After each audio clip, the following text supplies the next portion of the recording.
Senhoras e senhores, estamos começando. Vamos lá.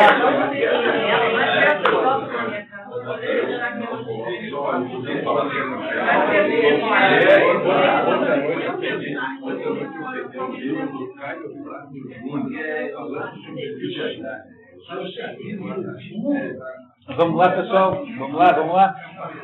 Então, estamos continuando, por favor, vamos lá. Nosso tempo é curto, infelizmente. Temos uma meta aí de produção do dia de hoje aí. Nós tivemos aqui hoje 35 caminhões. Estamos fora. Ah, tá certo. Que bom. Muito bem. Então, o Aristóteles está nos falando sobre princípios de educação. Eu queria muito sempre lembrá-los que o que ele faz, basicamente, é a partir de um conceito de uma polis. Polis é uma sociedade ideal, porque é uma sociedade onde não há heterogeneidade de imaginário coletivo. E isso é tão sério, tão grave, que quando chega na época de Sócrates, o problema de Sócrates é justamente esse. Ele não achava que devia seguir o imaginário dos outros, e achava que tinha que ser o seu próprio.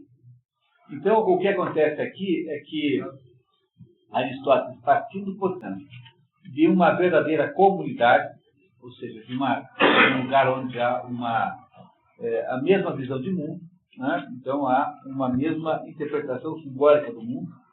Esses gregos sabiam do que estavam falando. No teatro grego não há nenhum único assunto novo. Todas as peças sempre versam sobre assuntos velhos, porque todo mundo sabia quem era Orestes, quem era Hércules, quem era Alceste, quem era Medeia. Todas aquelas personagens do teatro grego eram conhecidas. Portanto, não havia nenhuma pergunta, mas quem será que é ele? Não há nenhuma originalidade na temática. E aí, então, o Aristóteles, ao partir desse assunto, então, acha que a polis deve, então, educar as crianças para que as crianças sejam o mais possível adaptadas à vida em comum, que é uma vida, nesse caso, extremamente unificada no imaginário. Então, é preciso ter cuidado de não ter que transportar isso para o Ministério da Educação, que é justamente o exemplo contrário, né? Isso, tá? É o exemplo contrário do... Tem uma festa aqui, né? Vou começar a dançar. Pô, imagina o que nós estamos fazendo na sexta. Na segunda já está assim, né? Então, na sexta-feira, vamos ter aí o galo gay. No mínimo, tá? Então, tá. Patrícia, você não tem a chave dessa sala? Sim. Você não quer fechar, por favor? Porque ela não fecha direito, tá? Agora. Bom, então quando nós falamos aqui, estava aqui o nosso Aristóteles nos falando, nos contando sobre os limites da ginástica. Até porque, aí então, voltamos àquela questão que o Alexandre levantou, porque havia aí alguma simpatia maior até pela própria Esparta, né? Até pelo próprio modelo espartano. Então, vamos lá, onde é que nós estávamos vendo? Agora precisamos de um outro leitor. Para dar uma folga para o Fábio, dar a chance para mais alguém brilhar aqui na leitura. Eu gostaria de ser o leitor da segunda parte de hoje. Muito bem. Então, Jorge, por favor. Os limites da ginástica. Hoje, os estados que parecem preocupar-se mais com a educação dos jovens procuram proporcionar-lhes o regime dos atletas, o que deforma a pessoa e a impede de crescer.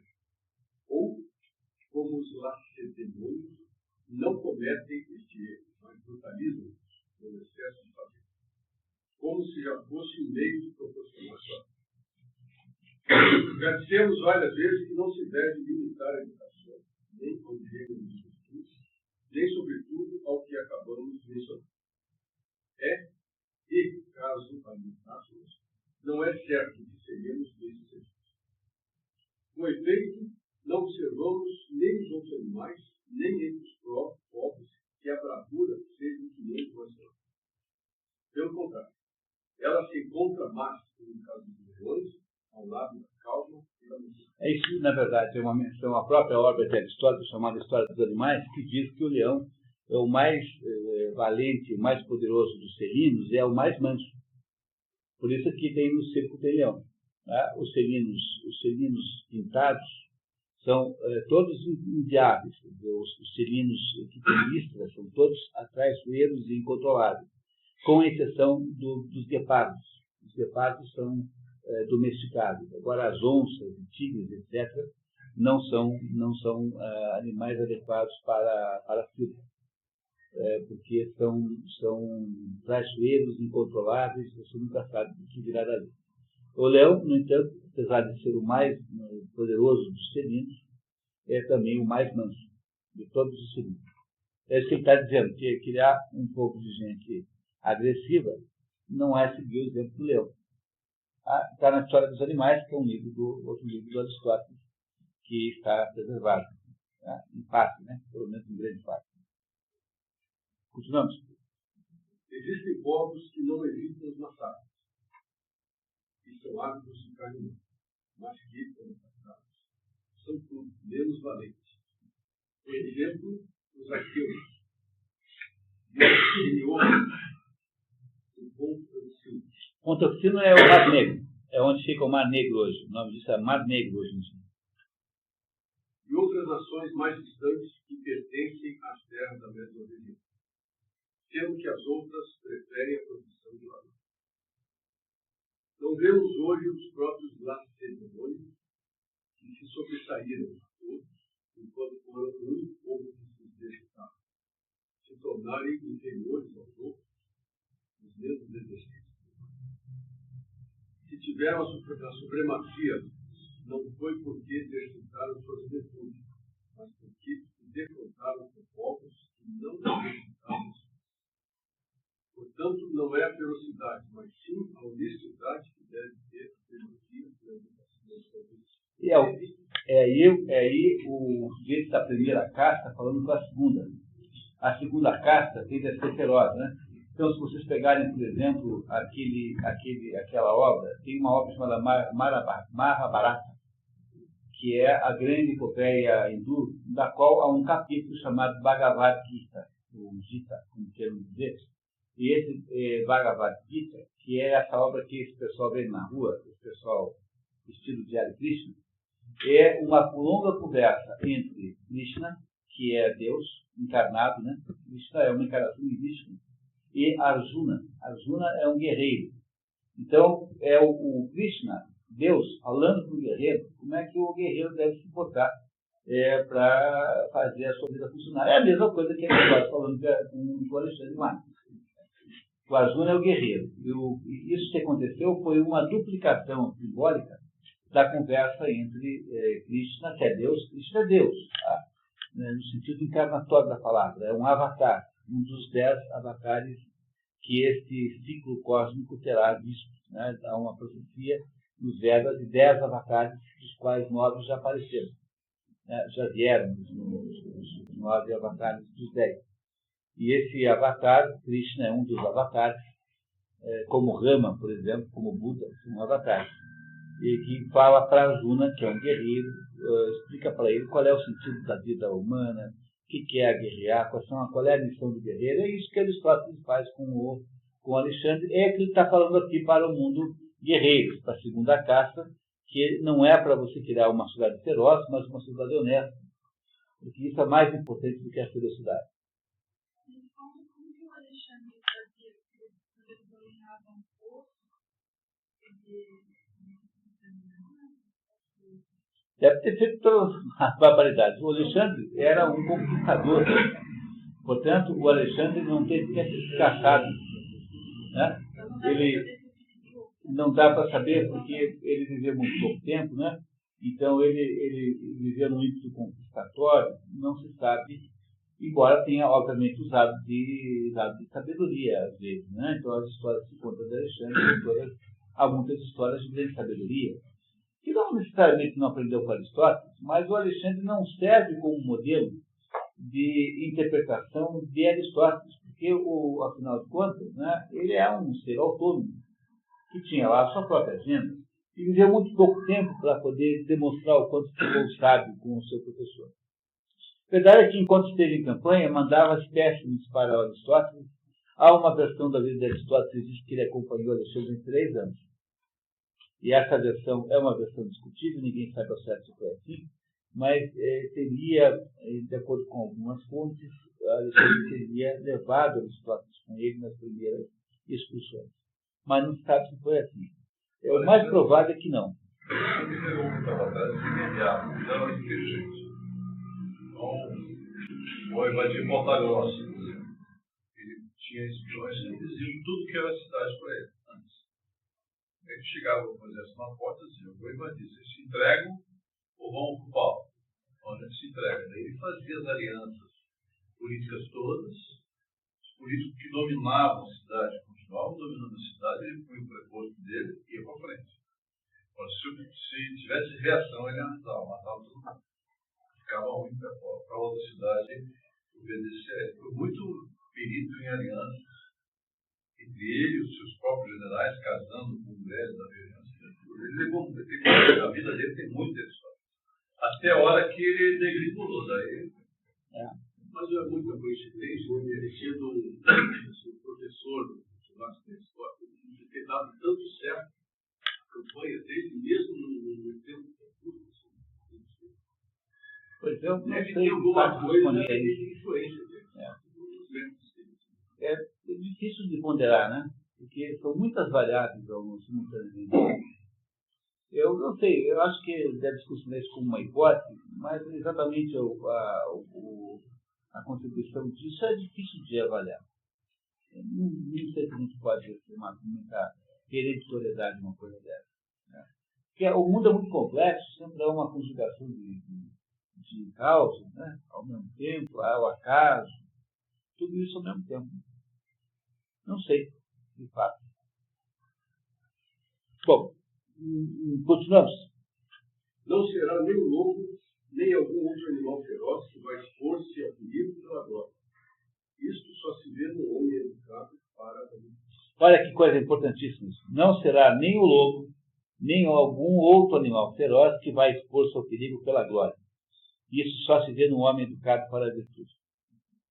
Expor-se ao perigo pela glória é o seguinte: é arriscar a vida por uma causa. É isso? Aqueles que expõem com demasia os jovens aos exercícios do ginásio e os deixam sem instrução sobre as coisas mais necessárias, fazem deles, na verdade, apenas réis guarda-costas. Na outra tradução está: trabalhadores braçais. Milhão de chaves. Que servem no máximo para uma das funções da vida civil. Uma função, porém, que, consultando a razão, é menor. Não é por suas proezas antigas, mas sim pelas do presente que devem ser usados. Na época, eles não tinham detalhes desse ponto da disciplina. Está falando dos espartanos, né? Então agora eles não têm mais aquela preparação física única que tinham, então agora são patíveis. E como não costuma a virtude, também não tem agora como ir para frente, né? Então, é isso que ele está botando. Seja preciso algo de ginástica, como estamos de acordo. Mas até a puberdade só se praticará exercícios leves, sem sujeitar os corpos aos excessos de alimentação, nem aos trabalhos violentos, por temor de que isso desse preciso. A prova do efeito funesto desse regime forçado é entre os que venceram nos Jogos Olímpicos, em sua juventude. Dificilmente se encontrarão 2 ou 3 que também venceram em verdade mesmo. Por que isso? Porque a violência dos exercícios a que se tinham submetido desde a infância, esgotados com a força do seu vigor. Há poucos casos de gente que dá certo com 15 anos, é campeão com 15 anos, depois com 40. É isso que ele está dizendo.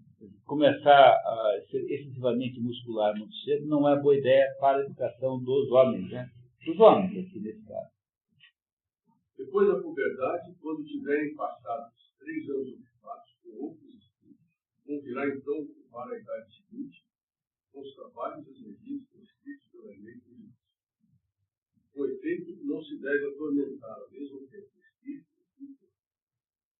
desses exercícios imprevisíveis. O corpo é nocivo ao espírito. E essa é uma afirmação extraordinariamente interessante, e ela, para essa afirmação, Aristóteles tem uma confiabilidade alta. Porque, afinal, essa gente sabia fazer esporte, sabia fazer filosofia. Então, não é alguma coisa que eu posso dizer, não, isso aí não dá certo mais, porque foram descobertas coisas novas. Nesse caso aqui, eu sugiro, embora eu não tenha opinião sobre isso, mas havia nos gregos um ditado que dizia assim: primeiro aprende a dançar, depois aprende filosofia. Então, 30 anos é a idade para começar a fazer filosofia. Nenhum homem, até os 30 anos, o homem devia se dedicar a capacitações musculares, militares, exercício, de liderança. Com 30 anos você já viu o mundo, já matou uma meia dúzia? Então, já tem uma ideia de como é que é a vida e a morte? Você já viu a morte? Você já tem uma existência? Então agora, meu filho, vamos então pensar o seguinte: o que é a morte, o que é a vida? Porque a gente não deve submeter pessoas que não têm conhecimento positivo da vida a especulações filosóficas. A ideia de ensinar filosofia para adolescente na escola média é apenas uma maneira de você fabricar milhões de petistas. Não é só o que querem por isso, não tem nenhum outro objetivo. De quem é que vai dar aula? Os petistas formados nas universidades. Aí, né? Então, durante aí dezenas de anos, grandianamente, a esquerda ocupou as universidades todas para formar um batalhão de quadros de referência esquerdista. Essa gente formou todos os diplomas de filosofia, sociologia, uma boa parte de economia, né? Os de engenharia não, os de medicina não, menos. Jornalismo todos, direito mais ou menos meia. Todo mundo? Então, você vai botar essa gente para dar aula de filosofia, vocês vão ensinar. Vão ensinar o seguinte: ó, pessoal, é assim, tem dois tipos de filosofia: a filosofia do dominante e a filosofia do dominado. Então, vamos ensinar para você a filosofia do dominado, que é para você ajudar os dominados a brigarem com os dominantes. Então, é aquela história, né? Quem quer que tenha um automóvel, roubou de alguém. Quem quer que tenha uma casa bonita, roubou de alguém. Então, isso aqui é filosofia no segundo grau. E é isso que nós vamos fazer, respeitando a orientação de Aristóteles, que diz que é para primeiro se dedicar às coisas mais práticas, para depois as questões especulativas. Porque só com uma certa vivência é que você cria anticorpo contra a babaquice. Entendeu? Uma pessoa normal, né? Uma pessoa excepcional, não. Falar com filtro, né? Tem que ter anticorpo contra a babaquice. Isso, né, você ou nasce com isso, você aprende. Mas olha, a coisa é tão descarada, eu recomendo nem saber que vocês veem isso aqui. Porque não sou eu que estou dizendo, é o próprio autor, o Robert Miller. Se você quer entender como pensa quem está fazendo tudo isso, está aqui. Tá, todo o plano está aí, desenhado e oferecido a quem quiser ler. Na palavra do Reinaldo de Azevedo, 8 crianças foram citadas para censurar o mundo antes da Porque aquela história, né? Você quer ser um sujeito iconoclasta, né? Então, por exemplo, em pintura, tem uma lei que é maravilhosa, o seguinte: só o mestre pode quebrar a forma. Você quer fazer um desenho de uma figura desestruturada? Então pode, mas tem que saber fazer a normal antes. Entendeu? Só o mestre pode quebrar a forma. Se você não sabe pintar direito, então você não tem direito de ser desestruturado. Então é aquela mesma história, né? Deixa eu ver se uma coisa que ontem eu entendi ao ler um artigo do Ivan Junqueira sobre o modernismo, que é o seguinte: olha, se você pressupuser, né, que cada coisa que acontece no mundo é uma espécie de reação dialética que vinha antes. Então, eu tinha uma tese, aí eu ponho uma antítese e crio uma síntese. Então, imagine você aquele conjunto de intelectuais novos que vem chegando, a gente amadurecendo, jovens que amadureceram, são intelectuais. Então, essa gente toda não compartilha do passado porque acha que não tem a coautoria. Então, quer fazer um mundo novo, alguma coisa que pareça com a sua cara. Só que para você poder fazer isso, de fato, é assim que acontece mesmo, só que para você poder fazer com que essa antítese, o que eles representam, gere uma síntese aqui, você tem que incorporar a tese. Mas se você é completamente analfabeto e ignorante e não tem a menor ideia do que veio antes, o que você faz na verdade? Apenas um arroubo de adolescente, apenas arruma uma briga no ar. Por quê? Porque você é contra porque você é contra. Mas você é contra por quê? Porque Goethe é uma múmia. Goethe é uma múmia? Tá bom, então você leu Goethe, você tem alguma ideia do que é Goethe? Não. Eu não leio múmia. Então, o que acontece nessa iconoclasia miserável? Você pode até fazer esse processo dialético de pressupor uma antítese ao que tem aí para criar uma síntese nova. Mas você tem que de fato, entender do que você está criticando. Então, só o mestre pode quebrar a forma. Você quer fazer poesia moderna? Então faz como T.S. Eliot. T.S. Eliot escreveu a melhor poesia do século XX, chamada The Wasteland, A Terra Arrasada, que está no programa de expedições do ano que vem, 2009. Terra Arrasada é o maior poema escrito no século XX. Mas T.S. Eliot só pôde escrever um poema moderno porque ele tinha lido Virgílio, tinha lido Dante, tinha lido Homero, tinha lido todo mundo. Então, se você é um mestre naquilo que você está fazendo, quebra a forma e cria nova. E isso implica aí numa maneira das coisas progredirem. O problema é o analfabeto se metendo não é isso, né? Quer dizer, o problema é o analfabeto se metendo a produzir a cultura nova sem ter a velha. Então, nós não temos direito nenhum de contrapor a cultura velha sem ter absoluto conhecimento de causa dela. Portanto, até mesmo para você poder produzir uma coisa nova, você tem que ter o conteúdo velho incorporado a você. Então, você quer fazer uma nova era cultural, quer fazer uma nova literatura, tudo bem, muito bem. Então, vai ler Machado de Assis antes, para não encher o saco. Leu Machado de Assis? Não leio Velharia. Então, qual é a sua? Qual é o sentido que tem de você se contrapor a coisa que você não sabe o que é?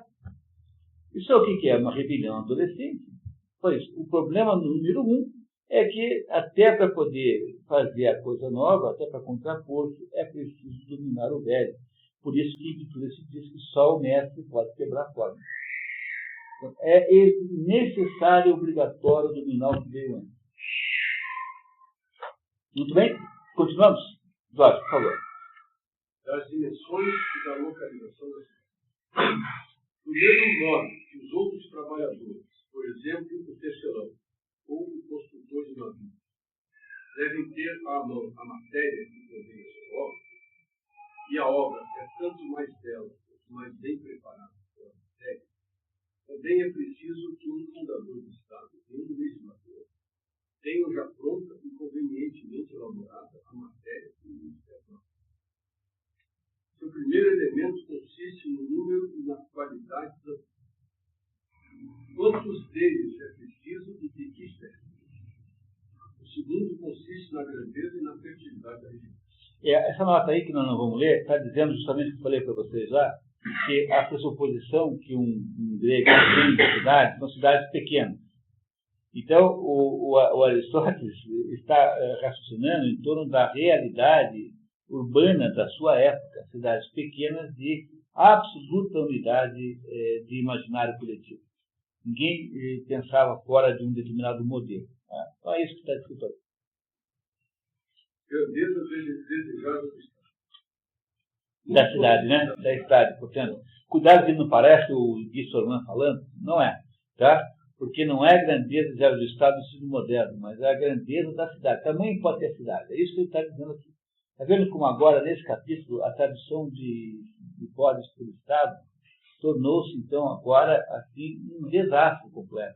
Se você não fizer a conversão, você não entende o capítulo inteiro.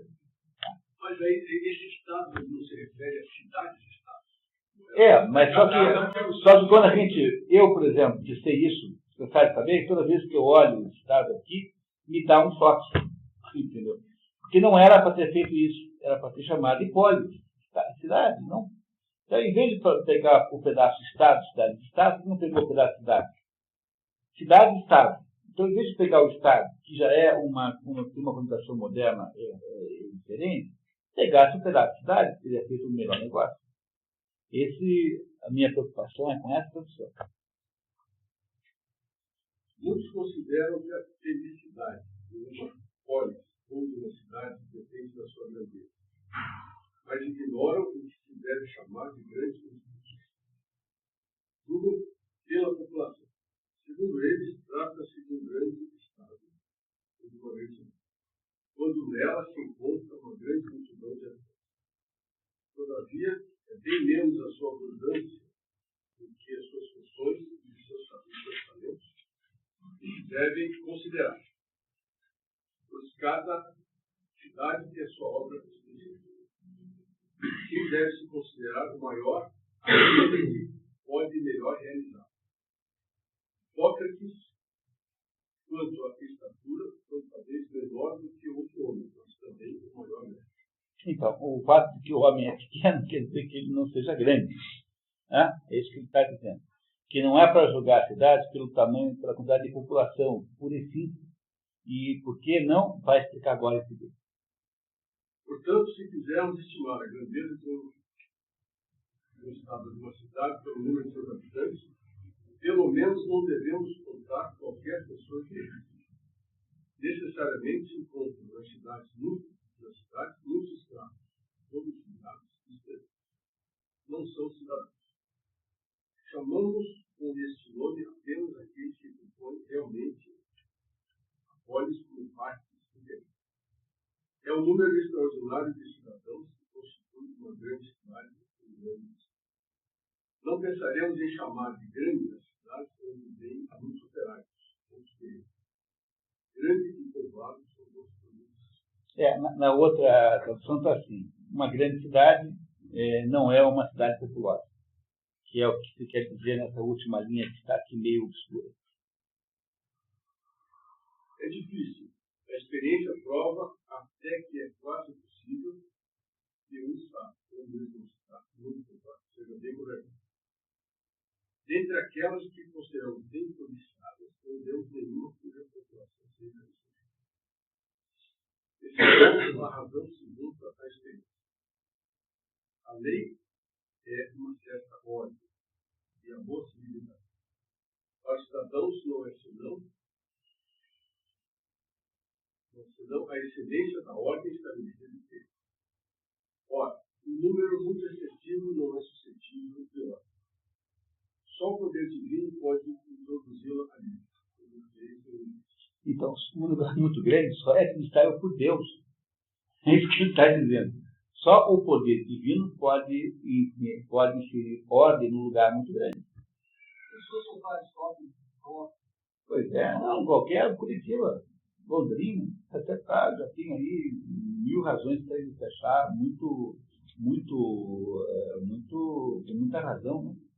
Quer dizer, porque a perspectiva de Aristóteles é de que Atenas teria chegado no maior tamanho de 300 mil habitantes. Roma chegou a 1 milhão no seu auge, 1 milhão de pessoas, que era uma barbaridade de muito, né? Mas Aristóteles não conheceu Roma, porque Roma veio depois. Então, para Aristóteles, uma cidade de 300 mil habitantes é o máximo. O que é isso? Maringá. Só o município de Maringá dá 300 mil habitantes. Londrina já é maior que Atenas foi quando esteve no seu ápice. Então, 300 mil habitantes é o máximo que ele conheceu. Né? E acha que, acima disso, só Deus é que organiza. Tá? É isso, né? Por que se perde fundamentalmente? Mas a ordem perde basicamente por quê? Porque você dilui o imaginário coletivo. Porque perde-se aquilo que não está no material, aquilo que é veja, uma pessoa, quando você vê alguém aí que está destruindo o patrimônio público, você chega e pinta uma coisa bonita na cidade. Quer dizer, essa criatura que faz isso não tem a menor identidade com aquilo. Quer dizer, ele não acha que aquela estátua, aquele prédio, tem algum sentido na sua existência, que tem alguma coisa do seu passado. É isso que o Mário Ferreira dos Santos chamava de invasão vertical dos bárbaros. A invasão vertical dos bárbaros, tem um livro do Mário Ferreira que é assim, é o que nós estamos vivendo hoje. Você, agora à noite, tem aí um batalhão de gente predatória, que são os verdadeiros bárbaros, cuja existência é baseada na ideia de que uma lata de tinta, um spray, é um modo como eles se relacionam com o mundo. É invasão vertical porque esses bárbaros não vieram dos outros lugares, né? Mas é uma perda da identidade imaginativa. Então, o que é para uma pessoa dessa, alguém como, sei lá, Barão do Cerro Azul? Ninguém tem a menor ideia. Então você simplesmente picha, porque é uma coisa sem menor importância. Essa invasão vertical dos bárbaros é o que você consegue quando você aumenta muito a cidade.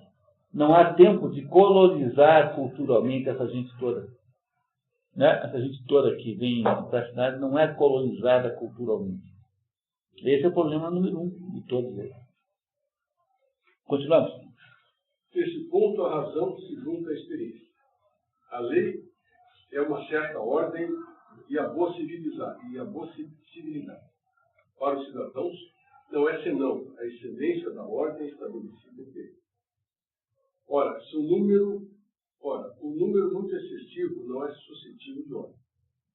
Só o poder divino pode introduzir lá dentro. Mas não é nem na extensão, nem no número que se observa a beleza.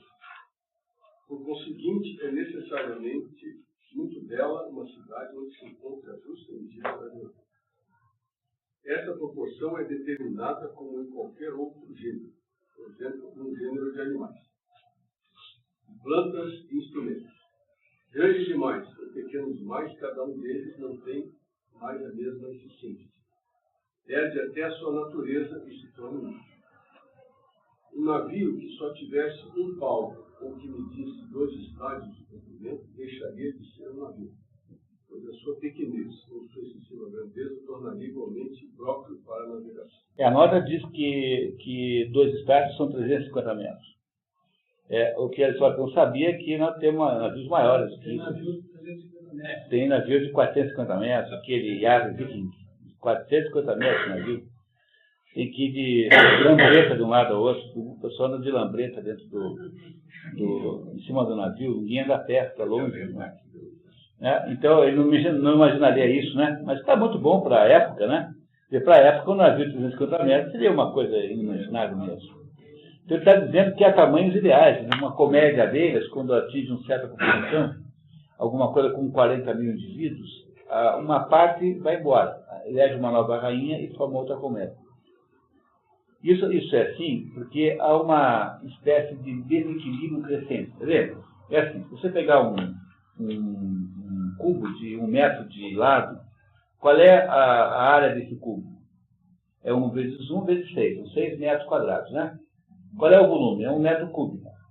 Um cubo de 1 metro de lado, médio, tem um volume de 1 metro cúbico, quase nada surpreendente. Você duplicar o lado do cubo, então agora você tem uma área que é 2 vezes 2, 4, 4 vezes 6, 24. De 4 para 24, aumentou 6 vezes, né? É isso? Mas se você aumentar, agora o volume, né? Ele agora é 2 vezes 2, 4, dobro, é maior, né? Não, o volume aumentou mais do que a área. Por que isso é assim? Porque quando você enche um balão, a pressão interna sobre a superfície aumentando aqui, ele estoura num dado momento que você não parar de encher.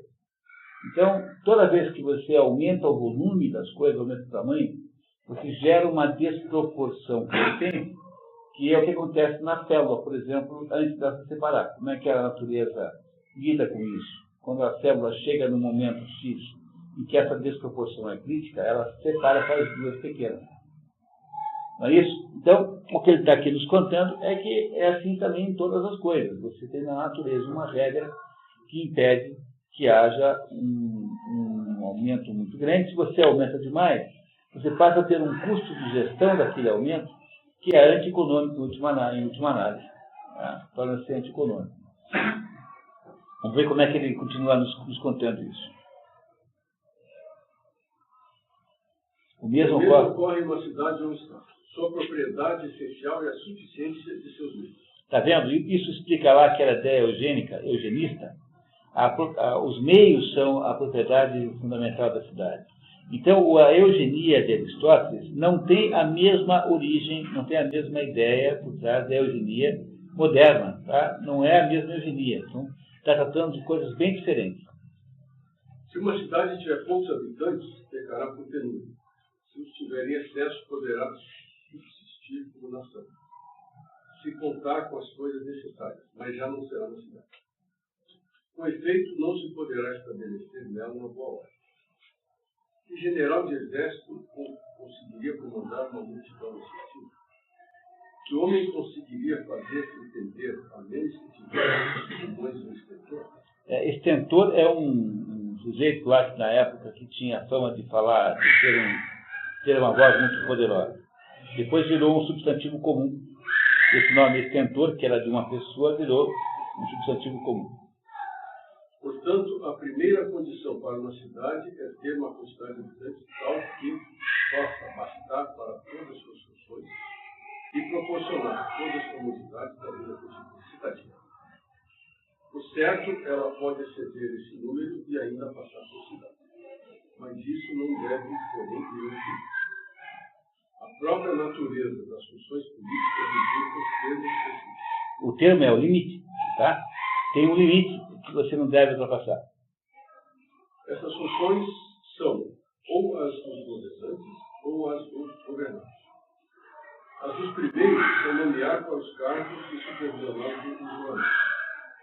Ora, para ter bom juízo e para distribuir os cargos segundo mérito, é preciso que os cidadãos se conheçam e saibam o que vale cada um, sem que os cargos não possam ser bem definidos. O tamanho máximo da cidade, portanto, é aquele que está abaixo do anonimato, em que as pessoas saibam quanto os outros valem.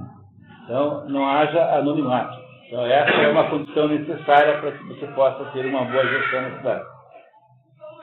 Não é razoável proceder ligeiramente em nenhuma dessas duas coisas, como acontece, evidentemente, em toda a cidade do país. Ligeiramente significa irrefletidamente, né? Sem pensar bem. Levianamente, né?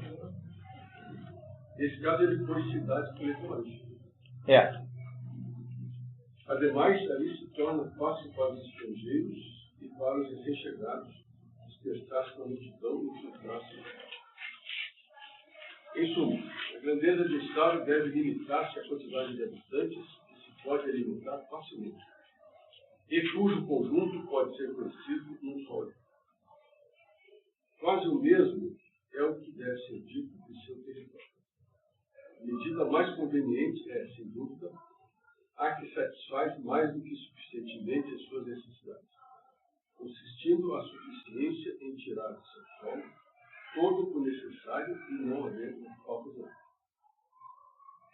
Assim, o território será fértil em todo gênero de produção e extenso o bastante para que seus habitantes possam nele viver livremente e à vontade, contendo-se nos limites da temperança. É o que determinaremos com maior precisão os econômicos, quando tratarmos das aquisições e dos meios de subsistência, assim como do uso que deles podemos permitir. Aquela nota está contando para vocês que essa econômica que ele se refere aqui não é essa que existe hoje. A obra chamada econômica é provavelmente espúria, embora ela esteja naquela categoria de obras duvidosas apenas. Mas não deve ser a mesma, porque embora a obra chamada econômica que tem hoje tem aí influência aristotélica toda clara. É isso que diz aí na nota atrás. Tá? Pena para a gente não achar que essa parte está legitimando a obra econômica, que de modo geral é publicada depois. Então, tanto na edição alemã do Immanuel Becker, quanto na edição de Oxford, a sequência é ética nicômano, política e econômica. Essa é uma sequência mais ou menos consagrada. Então, essa econômica que está depois desse livro aqui, não é essa que seria a original de Aristóteles. Depois da descoberta da Constituição dos Atenienses, essa vem antes da política ou depois da política? Essa qual? Econômica? Não, a Constituição dos Atenienses. Ela é uma obra completamente diferente, porque ela é uma obra esotérica com X. ela deveria fazer parte de um relatório que o Aristóteles fez, com capítulos para cada uma das cidades que ele estudou. Então, ela não é da mesma família. Isso aqui continua sendo anotações em aula. Tá?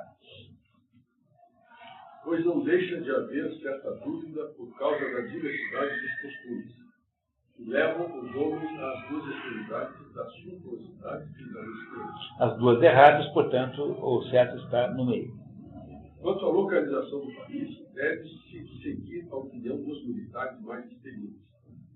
Pretendem que a sua entrada seja difícil para os inimigos e a saída fácil para os habitantes. Que, a exemplo da população, a extensão territorial possa ser apreendida com um olhar para se poder perceber imediatamente onde é preciso socorro e levá-lo para frente. E isso é uma coisa interessante, né? Quer dizer, você poder olhar para a sua propriedade e vê-la toda. É uma pré-condição para você ter controle sobre aquilo. Então, vamos ver o que o Aristóteles nos conta aqui sobre outros aspectos da localização da cidade. A boa localização da cidade. Se estiver em nosso poder escolher, segundo o desejo, a situação da cidade deve ser próxima do mar e do campo. Assim, a ajuda seria fácil de um lugar para outro. E de toda parte, assim como a exportação e a importação das mercadorias. Haveria comodidade para transportar a madeira e todo o outro material do país. No entanto, alguns pretendem e até não param de repetir que a facilidade resultante da proximidade do mar é contrária a uma boa ordem e até a população. O país é frequentado por estrangeiros educados em outras leis. A comodidade do mar faz com que se envie para o exterior ou se receba na cidade uma multidão de mercadores, o que é igualmente pernicioso para o Estado. Nada mais verdade, né? Porque cidades portuárias nunca são como as outras. Então, basta ver no Brasil, Itajaí, Santos, Paranaguá, né? Rio de Janeiro, são cidades que tendem a uma certa decadência. Né? Fronteira também, né? Sim? Cidade de fronteira também. Também, mas pela mesma razão, né? Porque é um convívio com muitas culturas de fora, né? Você quer Foz do Iguaçu, por exemplo, é o caso, é o pior lugar do Paraná, né? O mais grave lugar do Paraná.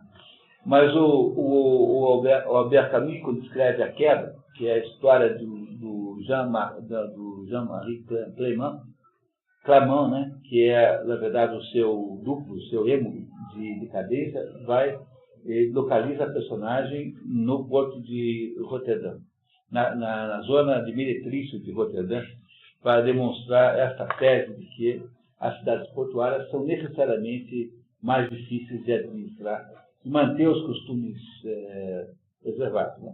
Bom, continuamos. Mas não se podem evitar esses inconvenientes.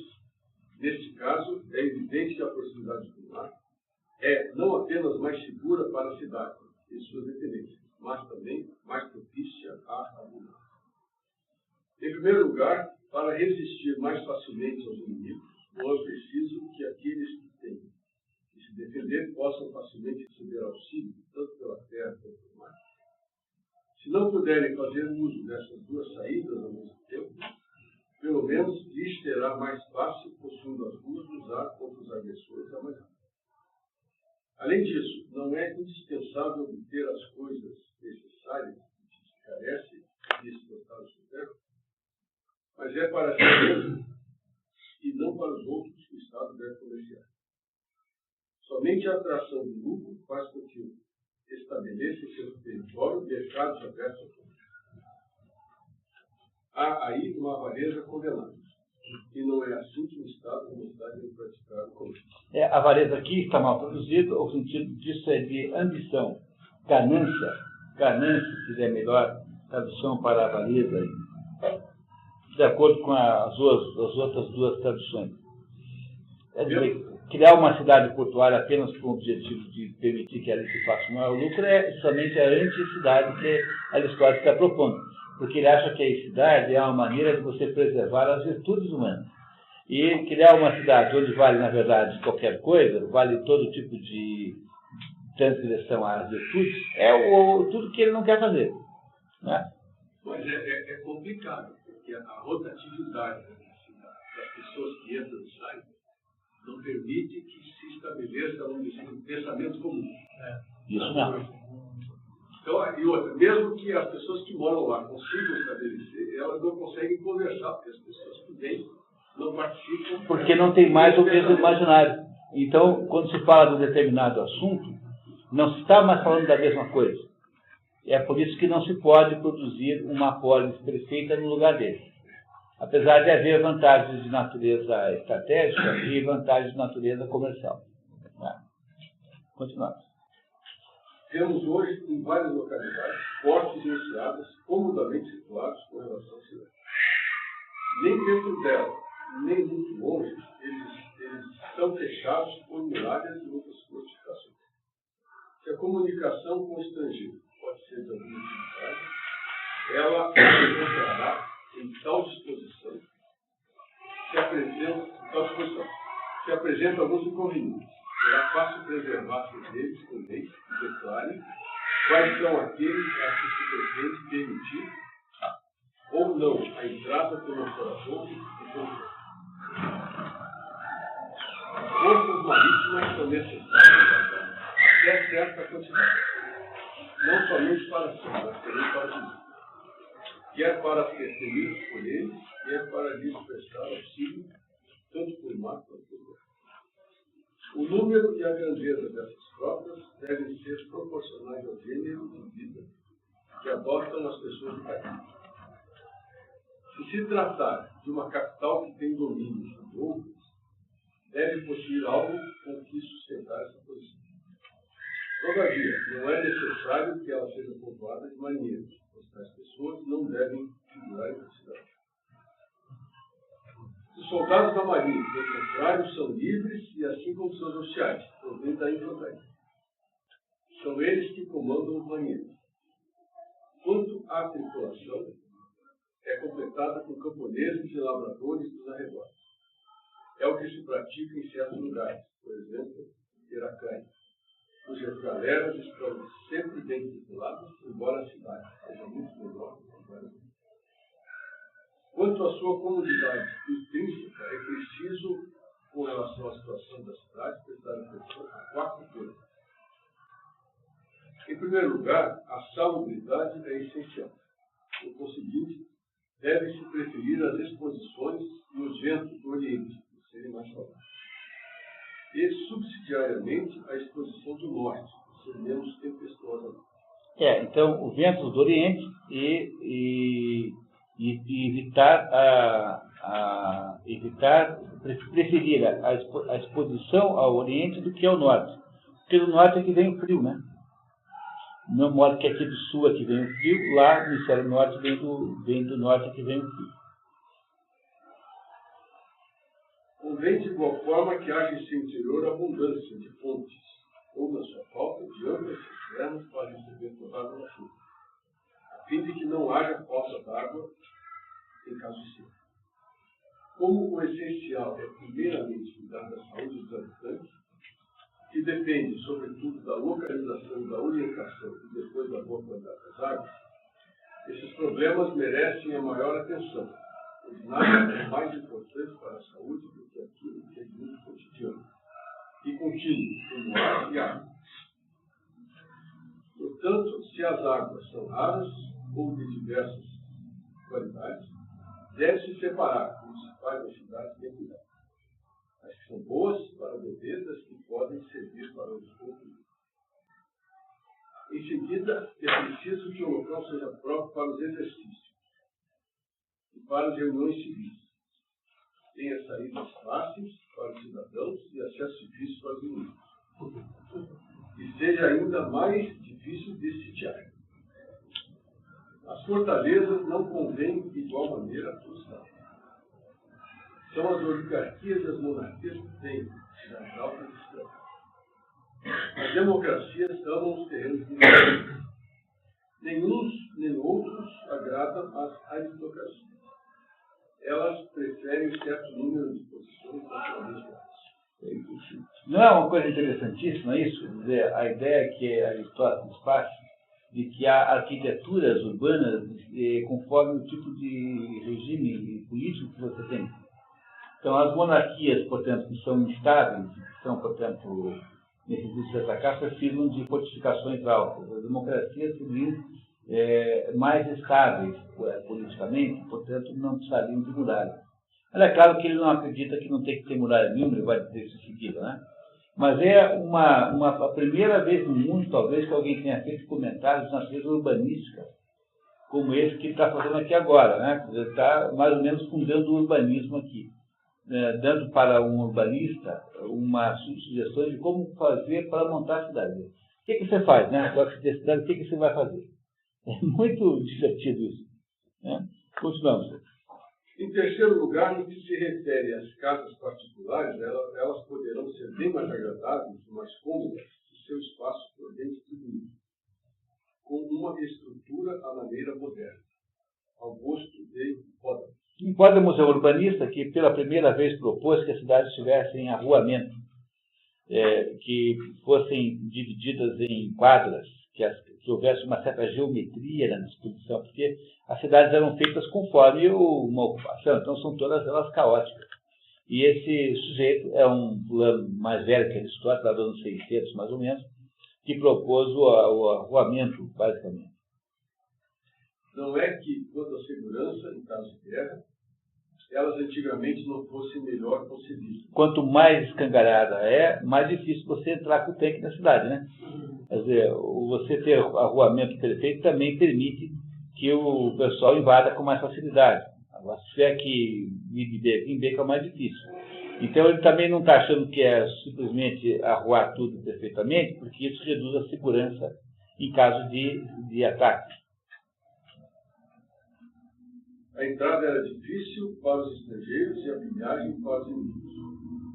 Seria bom misturar as duas práticas e, quando se constrói, imitar os vinhadeiros, na expressão de sua cena. Não se alinharão todas as ruas de um extremo ao outro, mas apenas certas partes, tanto quanto permitir a segurança e exigir a decoração. E acaba por pontuar nisso, que de vez em quando você faz um emaranhado para impedir a invasão, e depois, quando não precisa, você faz o arruamento geométrico. É isso que ele está propondo como solução para a arquitetura, né, da cidade. Enfim, a respeito das muralhas, dizer que elas não são necessárias, nas cidades que se vangloriam de valor e de virtude, é pensar um pouco demais a maneira antiga. A experiência refutou sob nossos olhos essa fanfarronada nas próprias cidades que se exaltaram. Embora não seja muito honroso opor muros de defesa a guerreiros da mesma tempo, que não se tem uma grande vantagem nele. É possível que os sitiantes consigam um tal acréscimo de forças que todo valor humano, mas com poucas pessoas, não possa resistir. Está dizendo que é muito mais honroso, militarmente, quando o inimigo é do mesmo tamanho que você vai brigar com ele sem muro no meio. Mas, ao mesmo tempo que ele diz aí, implicitamente, que se o inimigo tiver uma superioridade, aí logo você tem muralha. Então, quando não for o caso... Portanto, se não se quer morrer, nem se expor ao trágico, deve-se considerar como uma das medidas mais autorizadas pelas leis da guerra manter suas muralhas no melhor estado de fortificação, principalmente hoje, quando se imaginaram tantos instrumentos e máquinas engenhosas para atacar fortificações. Catapultas, máquinas de jogar pedras, que iam sendo inventadas, que, portanto, era melhor melhorar a muralha também, né?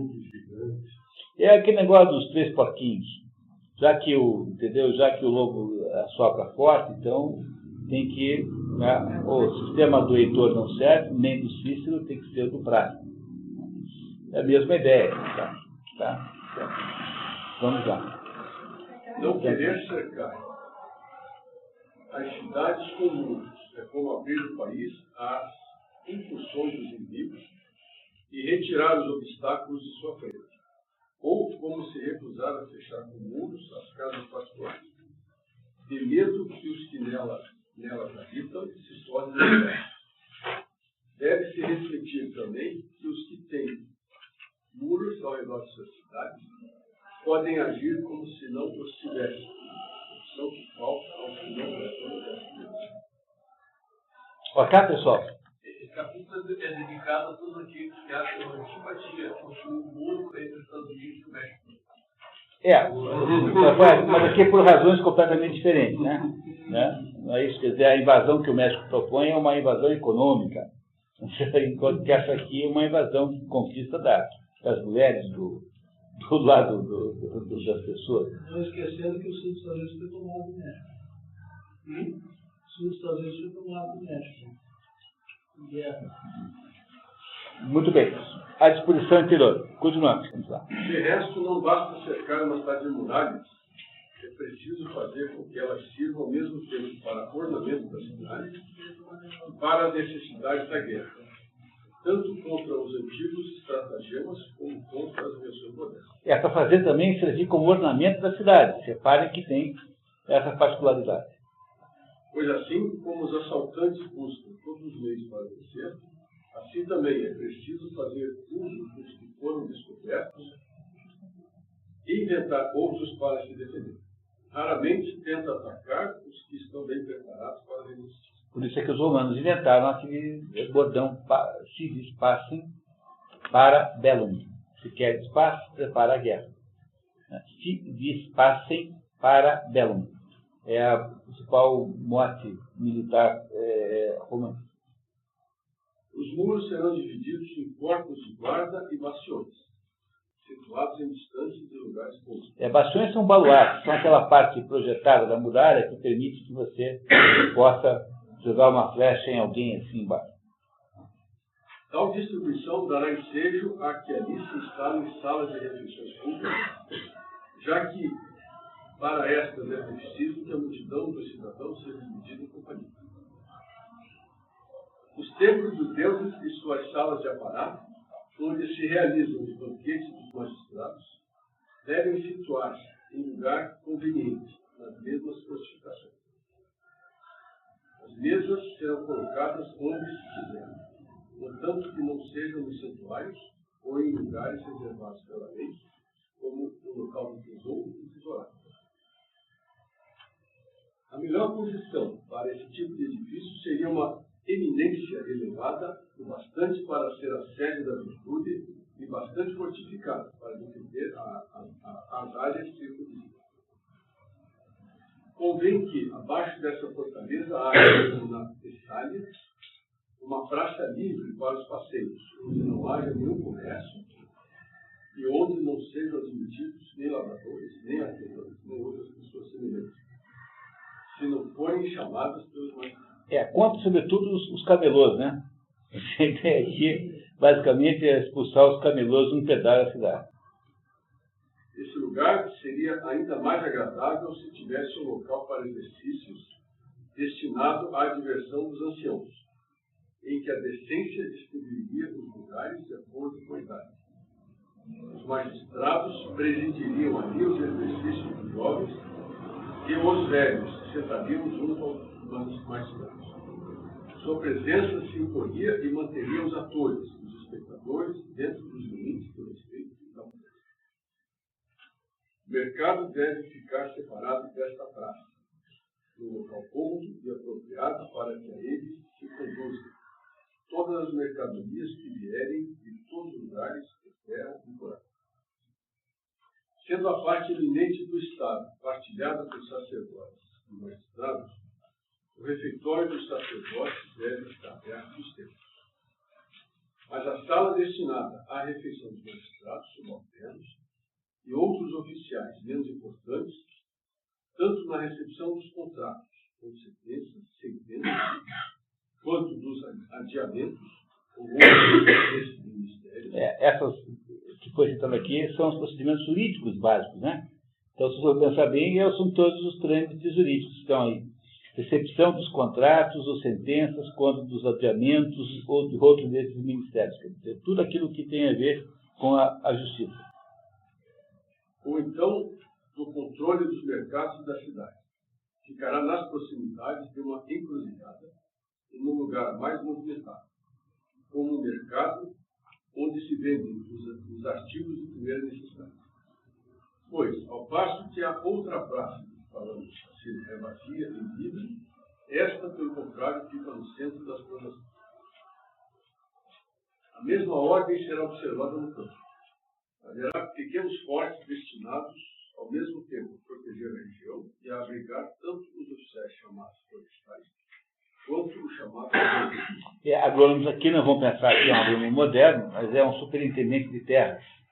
Alguém que cuida da ordem da produção agrícola. Mais ou menos assim. Deve também haver templos nas aldeias, consagrados uns aos deuses, outros aos heróis. E aí, quando ele fala assim, você compreende o que é. Qual é a ideia de patriotismo grego? O grego não tem patriotismo como nós imaginamos, patriotismo ligado a um país, mas tem patriotismo ligado a um deus, porque toda a cidade é protegida por um deus. Então, é ligado a um deus, a um herói. Esse é o patriotismo grego. O conceito de patriotismo nacional não existe aí nesse momento. Porque mesmo que você diga que o sujeito está ligado a polis é representada por um deus. Porque senão você não constrói o imaginário coletivo, né? Como é que você faz a construção do imaginário coletivo? Somos todos filhos de Palas Atena, por exemplo. Então rendemos homenagens a Palas Atena. Então vocês imaginam a dificuldade que foi o processo de Sócrates, porque Sócrates foi acusado justamente de denegar o Deus da cidade, de negar a existência de deuses comuns, que era uma espécie de transportando para o mundo moderno de traição patriótica. Né? Uma traição patriótica. Continuamos? Mas por que determos-nos neste ponto mais tempo? Esses projetos pertencem ao domínio dos desejos. Sua execução é um favor e só podemos esperar. Comentário irônico, né? De aula mesmo, né? Comentário de aula. Então vocês veem que o Aristóteles aí, dentro da simplicidade do que ele propõe, inventou o urbanismo. Inventou primeiro o manual do urbanismo, claro que isso aqui é um resumo, é um pouco maior na prática, em que ele dá sugestões genéricas sobre como é que você monta uma cidade. Então, aí está o avô do Jaime Lerner, o original do Jaime Lerner. E aí agora, com rapidez, nós vamos terminar o finalzinho do livro 2. No capítulo 8, atacamos? Vamos lá? Temos aí um tempinho exato para terminar nossa cota de hoje, que foi... Hoje vocês estão arrasadoramente pontuais. Estão impressionados com a turma hoje. Das funções e das classes sociais. As diferentes partes que compõem os seres não pertencem todas de tal forma à sua essência, que seja preciso a sua reunião absoluta para constituir um corpo organizado. Esta lei geral aplica-se à cidade. Embora úteis à sua organização, nem todas as partes que a compõem são elementos constituintes do corpo. Em geral, nem todas as partes de um corpo qualquer pertencem à essência do reino. Então aqui, lembrar sempre que Aristóteles criou na lógica aristotélica uma diferença extraordinariamente útil na vida. Quer dizer, que depois os escolásticos chamaram de as 5 vozes, por exemplo. Como é que eu poderia tipificar um avião dentro da visão aristotélica? Então, o avião pertence a um gênero genérico, chamado máquina. Um avião é uma máquina, né? Todos concordam com isso. No entanto, o avião não é uma máquina qualquer. Então, esse gênero chamado máquina, é preciso aí procurar uma diferença essencial. Qual é a diferença mais essencial que diferencia um avião de uma torradeira? Ele voa. Então, há uma diferença chamada capacidade de voar que gera a espécie avião. Então, o que é um avião? É um objeto da espécie. Avião é uma espécie que pertence ao gênero das máquinas. E dela se diferencia, nele se diferencia pela sua capacidade de voar. No entanto, existem coisas que pertencem a um avião que só ele tem. No entanto, não são suficientemente grandes para poder tipificar. Por exemplo, um avião sempre faz curvas tridimensionalmente. Um avião não faz curva como um automóvel. Um avião faz curva assim, né? Então, Está aí uma propriedade do avião, que só o avião tem, e que, no entanto, não é suficientemente importante para dar a ele a diferenciação da espécie. E existem coisas que tem no avião que são completamente secundárias, como, por exemplo, o avião ser pintado de azul e de amarelo, ser da Varig ou da Transbrasil, ser um avião de carga ou um avião de passageiros, ser um avião com 2 motores ou com 4. São todas circunstâncias, digamos, acidentais. Aristóteles chama isso de acidentalidade. Então, o que ele está dizendo é que há coisas que pertencem à essência, como, por exemplo, a capacidade de voar, e há coisas que não pertencem à essência. Então, ele vai nos dizer agora que determinadas características e componentes da cidade não são essenciais na cidade, e que, portanto, são considerados periféricos. E é isso que ele vai nos ensinar o que é, no caso, da cidade. Com efeito, é evidente que existem elementos da cidade que são necessariamente comuns, como os alimentos, o solo e outras coisas de primeira necessidade. Todos devem ter acesso a elas em todos os sistemas de igualdade ou de desigualdade. Quando, porém, duas coisas não têm outra relação, senão a simples destinação de uma à outra, quando não tem nada em comum e uma se limita a fazer e a outra a receber, não se pode dizer que elas pertençam ao mesmo todo. Assim, o instrumento e o trabalhador não fazem parte da obra, nem o arquiteto da casa, que não tem nada em comum com ele e é apenas o fim proposto à sua arte. Pela mesma razão, embora o Estado precise de imóveis, esses imóveis não fazem parte do Estado. O mesmo ocorre com os seres animados, fazem parte da riqueza e do patrimônio do Estado. Seres animados que fazem parte da riqueza são os escravos e os animais. Escravos e animais, são os seres animados. Os elementos necessários à existência de uma cidade. O Estado ou cidade é uma sociedade de pessoas semelhantes com vistas a levar juntas a melhor vida possível. Ou seja, o que é essencial, né? Lembra daqueles 5 coisas que eu acabei de citar? Então, o que faz essencialmente a existência de uma cidade? Isso que ele está tentando resolver. Sendo, portanto, a felicidade o maior bem e constituindo no exercício e no uso perfeito da virtude. E sendo possível que alguns participem muito dela, e outros poucos, ou absolutamente nada. Essa diversidade teve necessariamente que produzir várias espécies de estados e de governos, segundo o gênero de vida e os meios que cada povo emprega para alcançar o bem-estar. Vejamos, pois, quais são as coisas que a sociedade política não pode dispensar. Sociedade da cidade, né? A sociedade civil, né? Da cidade. Aquele que chamamos de seus membros deve necessariamente ocupar-se dela. Para isso, basta contar suas funções. A enumeração colocará diante de nossos olhos o que buscamos. A cidade precisa, primeiro, de víveres. Comida. Segundo, de artes e ofícios, pois a vida necessita de muitos instrumentos. Ou seja, de artesãos. Terceiro, de armas, quer para manter a autoridade no interior dos comitês rebeldes, quer para repelir os assaltos injustos dos exteriores. Por armas, entenda aí, portanto, exército, tá? Polícia e exército, tá? Mas tem de ter gente fazendo isso. Quarto, de numerário para o comércio dos cidadãos, entre si e para os negócios da guerra. Tem que ter gente rica, tem que ter gente que tenha dinheiro. A cidade mesmo tem que ter orçamento, né? Quinto, de ministros, e é por aí que devíamos ter começado. Para o culto divino, ministério que se chama sacerdote. Ministros, tá? Que aqui no caso é sacerdote, né? E é por aí que devíamos ter começado. Mais uma confirmação de que Aristóteles parte do esquema das castas, dizendo que começa a ser possível, tá?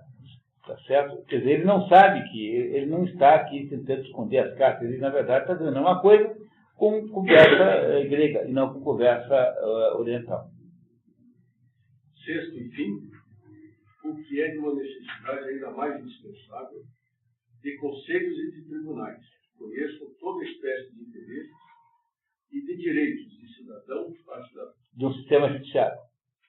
É isso que ele está dizendo que tem que ter. Estas são aproximadamente as funções e os funcionários de que todo Estado precisa. E aqui a tradução ruim de Estado ficou então lamentável, né? Porque é disso que toda a cidade precisa, e não todo Estado precisa. Senão vocês vão imaginar que está propondo assim um modelo de Cuba, qualquer coisa desse gênero. Pois, mais uma vez, o Estado ou sociedade política não é uma massa qualquer, mas uma multidão que tem tudo o que precisa para subsistir por si mesmo. Suficiência que não existe se faltar uma dessas.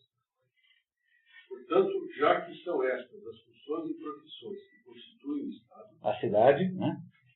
Deve haver necessariamente em toda a cidade muitos lavradores que lhe forneçam víveres, artesãos, militares, pessoas ricas, sacerdotes e gente que faça a extensão das coisas necessárias em a especialização das funções. Uma vez determinadas essas funções, precisamos ver se todas indiferentemente devem ser comuns a todas as pessoas, pois poderia acontecer que todos fossem ao mesmo tempo lavradores, artesãos, membros da Assembleia Conjunta. Ou se, pelo contrário, convém que cada um se especialize, ou ainda se algumas funções devem ser comuns e outras ser próprias a tais e tais pessoas. Isso não ocorre uniformemente em todos os governos. Em todas as constituições, essa tradução melhor aqui, de acordo com as outras duas, em todas as constituições. Isso não é todas as constituições, pois, como especificaremos, pode haver governos, e há, efetivamente, em que todos são admitidos em todos os cargos, enquanto que, em outros, alguns são reservados a determinada. Provém daí a diferença das formas de governo, já que nas democracias todos participam de todos os cargos, sem exceção, e o inverso ocorre nas oligarquias. Mas estamos procurando aqui a melhor constituição possível, isto é, a que melhor garanta a felicidade do Estado. Ora, como vimos, é impossível separar a felicidade da virtude. Portanto, é claro que num Estado tão perfeitamente constituído, que não administra como cidadãos, senão pessoas de bem, não apenas sobre certos aspectos, mas integralmente virtuosos, não devemos contar entre os cidadãos aqueles que exercem profissões mecânicas ou comerciais, sendo deste gênero de vida ignóbil, e contrário à virtude. Nem mesmo os lavradores, pois é preciso mais lazer do que eles têm, para adquirir virtudes, para o exercício dos cargos civis. Isso já foi muito enfatizado. Então, aqui está novamente a insistência de Aristóteles, que as profissões materialistas, de materialidade, não servem para dirigir a cidade. Tá? É isso que ele quer sempre dizer. Restam, portanto, os homens de guerra, os membros do conselho que se deliberam sobre o interesse público, e os juízes que sentenciam sobre os direitos dos pequenos. São estes, sem dúvida, os principais membros do Estado. Pergunta-se se essas funções devem ser divididas ou se podem ser acumuladas. É também evidente que, uma vez que certas funções exigem tais diferenças, uma exige prudência, a outra coragem. Devem empregar-se pessoas felizes. Em vez de coragem, força. Então, o militar tem que ter força, e o juiz tem que ter prudência, ou seja, o juiz tem que ter capacidade de ponderação. Né? Nada impede que ela... Desculpe, só lembrem, percebam que ele já excluiu as duas castas mais baixas, está falando agora da segunda casta, que é a casta governante. Então, estou perguntando se o juiz e o militar, que são, digamos, dois tipicamente ocupantes disso, são a mesma pessoa ou podem ser trocados. Nada impede. Nada impede que elas passem em seguida de uns para outros. É até bom que isso aconteça. Não podem permanecer sempre subordinadas pessoas que podem fazer violência ou impedir que a façam a si próprias, pois faz parte do poder das Forças Armadas conservar o Estado ou derrubá-lo. O único recurso é confiar as duas partes do governo aos mesmos indivíduos, não ao mesmo tempo, mas em épocas diferentes, segundo o mérito e a ordem da natureza. Primeiro na juventude, o comando da Força Armada. Depois, quando maduros, autoridade para governar. Tal distribuição não é apenas conforme as leis da natureza, mas convém igualmente ao interesse e à dignidade do Estado. Convém que os cidadãos também tenham riqueza. Devem gozar de certa prosperidade, pois a cidadania não pode prostituir-se pelos trabalhadores manuais, nem por outras pessoas a quem a prática da virtude é desconhecida. Esta é uma consequência de nossos princípios. Como a virtude é indispensável para a felicidade do Estado não deve limitar-se a uma de suas partes, mas abarcar a universalidade dos cidadãos ou dos proprietários. Somente são verdadeiros cidadãos aqueles aos quais pertencem os imóveis, pois a simples cultura quase que só pode convir a pessoa de condição civil ou básica. Vamos traduzir agora. Somente são verdadeiros cidadãos aqueles aos quais pertencem os imóveis e as propriedades agrícolas. Tá? Pois a simples cultura, ou seja, o simples ato de cultivar, ou seja, o simples trabalho de cultivo, quase que só pode convir a pessoa de condição civil básica. Assim como os camponeses que por nascimento são ligados à terra. De todas as funções que numeramos, resta ainda a do sacerdote. Sabemos por antecipação como devemos provê-la. Convém não ligar ao culto divino, senão cidadãos. E não se devem educar para o sacerdócio nem lavradores que puxam arado, nem trabalhadores que saem de sua forja. Tendo a universalidade dos cidadãos sido dividida em duas classes, a dos homens de guerra e a dos homens de lei, é aí que se devem tomar os ministros da religião. Entre os homens de lei. É justo, ademais, proporcionar aos magistrados algum descanso após longos serviços e, por conseguinte, preferi-los para as tranquilas funções do sacerdote. E o que prova uma coisa absolutamente importante, que a gente não entende o mundo antigo, que tanto na Grécia quanto no Império Romano não há nenhuma espécie de contradição ou conflito entre o poder espiritual e o poder civil, o poder temporal. Está vendo Aristóteles aqui mandando você trazer o sacerdote do mundo civil. Primeiro sujeito é soldado. Depois de ser soldado, ele vira legislador, o governante. Depois ele vira sacerdote. Só quem vai destruir essa igualdade e gerar a confusão em que nós hoje estamos é Jesus Cristo, que na Bíblia, né, no episódio da Bíblia, diz que a coisa se trata de coisas de Deus. Quando Jesus Cristo faz isso, ele automaticamente separa e impossibilita essa associação que Aristóteles está fazendo aqui com essa convocação do sacerdote dentro do mundo civil, do mundo governante. Então não há no mundo grego ou no mundo romano esse conflito entre esses dois poderes. Eles são a mesma coisa, estão associados de alguma maneira pela conjugação das diversos rituais da mesma pessoa. Jesus Cristo acaba com isso, então quando se tenta reconstituir o Império Romano após a queda de Roma, não se consegue nunca mais acertar isso, porque quem é que manda agora? É Deus ou é César? Né? Então, no tempo dos gregos e dos romanos, César e Deus estavam mais ou menos associados. Agora não há mais. A partir do cristianismo, não é mais possível fazer esse raciocínio aqui que Aristóteles faz, que parece ser muito óbvio e muito natural dentro das condições da vida grega. Continuamos. Eis quais são os elementos necessários para a composição de um Estado, e quais são os membros do corpo político. À classe dos instrumentos necessários pertencem os lavradores, os artesãos, outros mercenários, dois cidadãos, os homens da guerra e de lei, quer exerçam essas funções de uma vez por sempre, quer as exerçam alternadamente. Então, todos aqueles que trabalham com coisas, com a matéria, são acessórios da cidade. E só são cidadãos de verdade a primeira e a segunda classe. Porque esses não têm a sua existência voltada para a matéria, para as coisas, para a quantidade. E lembrem sempre que eu estou fazendo essa comparação com as castas apenas para tornar mais fácil o raciocínio de vocês. Entendeu? Mas não é nenhuma ideia que Aristóteles esteja usando em si. No entanto, eu estou dizendo a mesma coisa num esquema didático mais fácil, que é a comparação com castas. Embora esteja falando a mesma coisa. É, exatamente a mesma coisa. Só que, ao falar em castas, fica mais fácil explicar para vocês do que usar o modo como Aristóteles. E aí vamos para o final, então, do nosso capítulo. Caráter tradicional das classes.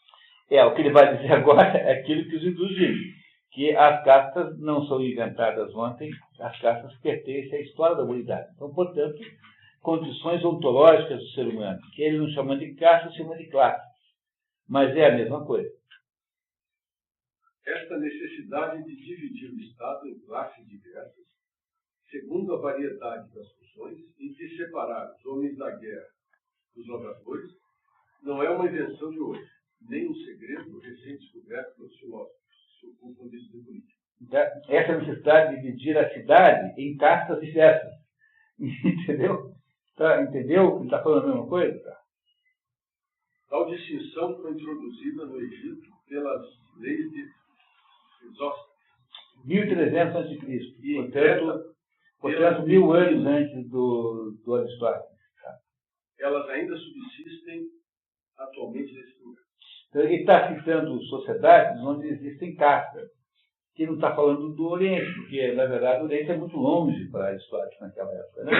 Mas em todo lugar tem isso. Não tem nenhuma cidade que não tenha isso. Tá? Remonta igualmente a Minos a instituição das refeições públicas. Todavia, elas se realizavam na Itália muito tempo antes. Os sábios do país contam que um certo Ítalo foi rei na Fenópolis. Os habitantes tomaram seu nome e, em vez de enotrianos, se chamaram italianos. Portanto, o nome italiano, apesar da unificação da Itália só ter acontecido no século XIX, já existe desde o tempo da Aristóteles. O nome de Itália ficou também para a costa da Europa, entre o Golfo da Silética e o Golfo Lamético, distantes meia jornada um do outro. Pertinho, são os dois extremos da Calábria, no sul da Itália. É isso que está escrito na nota. Segundo esses historiadores, foi Ítalo quem, de pastores errantes, tornou os enotrianos lavradores sedentários. Entre outras leis que lhes deu, estabeleceu pela primeira vez que comessem muito. Esse costume ainda hoje se observa entre alguns de seus descendentes, assim como algumas outras de suas leis. Os óbvios, antigamente chamados ou cognominados ausônios, nome que lhes ficou, habitavam a costa do Tirreno. Os caonianos, descendentes dos enotrianos, a praia chamada Sírvia, entre a Iapija e a Jônia. Foi, portanto, dessa região que veio a moda das refeições públicas, assim como veio do Egito a divisão do povo em classes e gêneros. Isto bem antes de Minos, que é muito posterior à Festa. É bem incrível que muitas outras coisas foram inventadas várias vezes, talvez ao infinito, na longa sequência do século.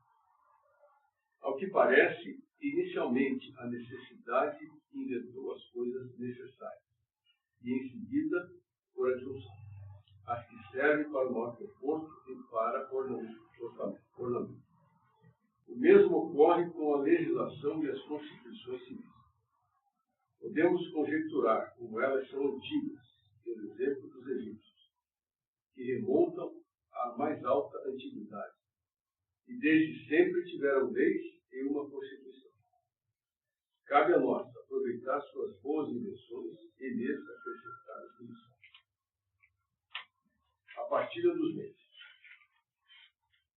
Se o país deve pertencer aos homens de guerra e aos que governam o Estado, não pensemos, porém, como alguns. Todas as riquezas devam ser comuns. Esse alguns é Platão, tá?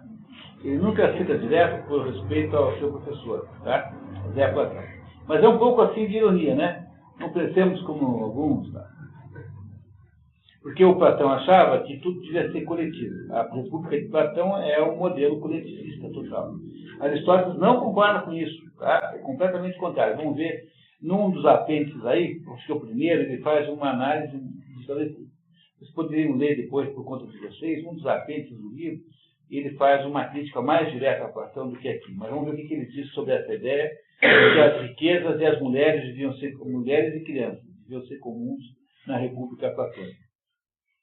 Acreditamos apenas que seu uso deve ser comunicado como que entre amigos, de modo que a nenhum cidadão possa faltar o próximo. Então diz, olha, é preciso comunicar o uso, significa compartilhar, né? No fundo, essa é uma proposição cristã. Todos concordam que as mesas comuns e as refeições públicas convêm às cidades bem organizadas por Estado. Isso também nos agrada, mas é preciso que nelas todos os cidadãos sejam recebidos gratuitamente. Caso contrário, não será fácil para aqueles que só têm o estrito necessário fornecer a sua parte e ainda arcar com o sustento de sua família. Outro tipo de despesa comum a todo Estado é a do público. É, portanto, necessário dividir a terra, primeiramente, em duas partes, deixando uma em comum e consignando a outra aos particulares, que depois se subdividirá cada fração em duas outras. Das duas que restam para a nação, uma será destinada às pessoas do público e outra às refeições públicas. Quanto aos dois lotes de propriedades privadas, um será nas fronteiras, outro perto da cidade, a fim de que cada qual tenha a sua subsistência garantida nos dois lugares.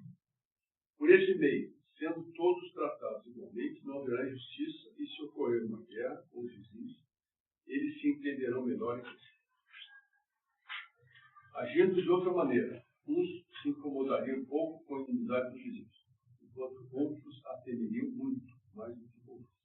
Porque aqueles que estão na fronteira temem mais que estão longe, né? Então, esses que iriam se entender melhor naquela frase anterior, que estava um pouquinho obscuro. Assim, em certos países existe uma lei que proíbe admitir cidadãos limítrofes dos países inimigos nas deliberações sobre a guerra ser feita daqueles lados, por não serem capazes, em razão de seus interesses particulares, de filosóficos. Ou seja, o pessoal que tem propriedade na fronteira, que não quer guerra nenhuma, vai ser invadido por um lugar, não é admitido na conversa sobre se guerreia ou não guerreia, em alguns países, tá? Quanto aos cultivadores... Cultivadores e agricultores, tá? Agricultores, na tradição normal. Se for possível escolher, devem ser todos escravos, mas nem de uma mesma nação ou de uma mesma tribo, mas nem audaciosos demais.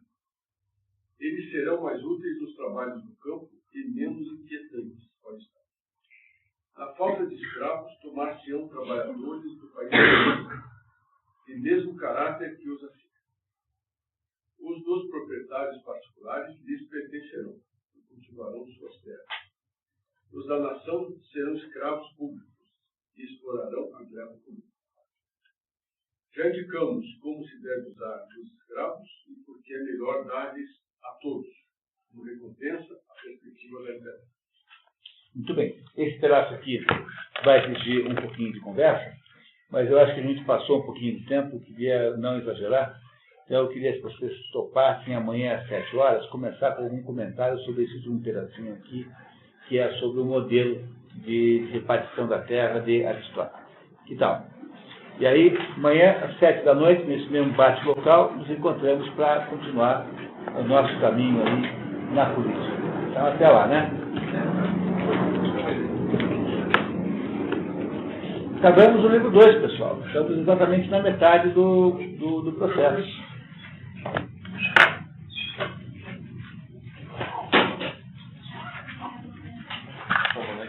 Tchau. Até amanhã. Tchau. Mônica, você vai conosco. Já está combinado, né? É o caminho. Quem quer não está convidado, é chamado.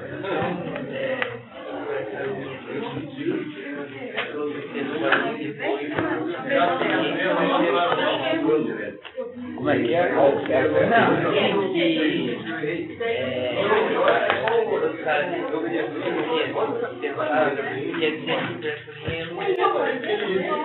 Isso aqui? Por que razão não viria? Não, porque eu já fui um humano, não tem idade. Mas isso na época da história, hoje em dia é diferente. É claro que você aproveitaria melhor o curso, mas não vale. Dentro de um ambiente como esse nosso aqui, que é um certo controle das informações, não tem a menor importância. Não deve fazer se meter da filosofia sozinho. Isso aqui ele não quer, isso não devia não. Mas se você tem alguém que te ajuda a entender, qualquer idade vale. Qualquer idade, no sonho.